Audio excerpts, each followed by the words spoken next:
મોરબી જિલ્લામાં ભાજપ તરફી ચૂંટણી પરિણામ આવ્યું છે, જેથી મોરબીના ધારાસભ્ય અને મંત્રી કાંતિલાલ અમૃતિયા દ્વારા મોડી સાંજે ચૂંટાયેલા પ્રતિનિધિઓનો અભિવાદન સમારોહ યોજાયો હતો, જેમાં મોરબી મહાનગરપાલિકામાં ચૂંટાયેલા 52 કોર્પોરેટ સહિત જિલ્લા પંચાયત, તાલુકા પંચાયત અને 3 નગરપાલિકાના 111 સદસ્યોનું સન્માન કરાયું હતું.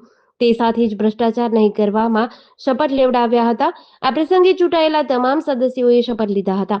આ મહાનગરપાલિકામાં આ વખતે 3 સિરામિક ઉદ્યોગપતિઓ ચૂંટાયા છે.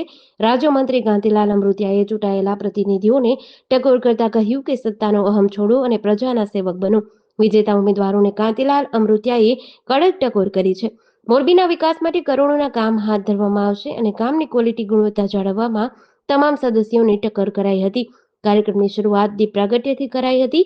આ કાર્યક્રમમાં સિરામિક એસોસિએશનના પ્રમુખ મનોજભાઈ એરવાડિયા, નિલેશભાઈ જેતપરિયા, હરીશભાઈ બોપલિયા, જયંતીલાલ જેરાજભાઈ પટેલ, લાખાભાઈ જારિયા, પ્રદીપભાઈ વાડા, કે.એસ. અમૃતિયા, યુવા કાર્યક્રમ પ્રથમ અમૃતિયા સહિત મોટી સંખ્યામાં સિનિયર અને જુનિયર આગેવાનો ઉપસ્થિત રહ્યા હતા.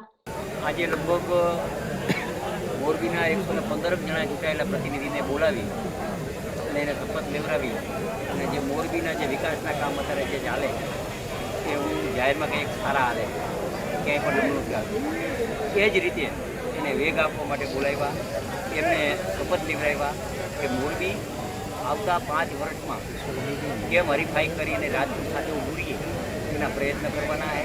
દર 3 મહિને અમે આરે બેસી, દર મહિને અધિકારી આરે બેસી અને કઈ રીતે સરકારમાંથી વધારે ગ્રાન્ટ આવીને સારી રીતે કામ થાય એવા જે પ્રયત્ન કર્યા અને પ્રજાએ જે મોરબી જિલ્લાના તમામ મતદારોએ જે તાલુકા પંચાયત, જિલ્લા પંચાયત, નગરપાલિકા, કોર્પોરેશન જે આપી છે એને પૂરેપૂરું નિષ્ઠાથી કામ કરવાની સલાહ આપી.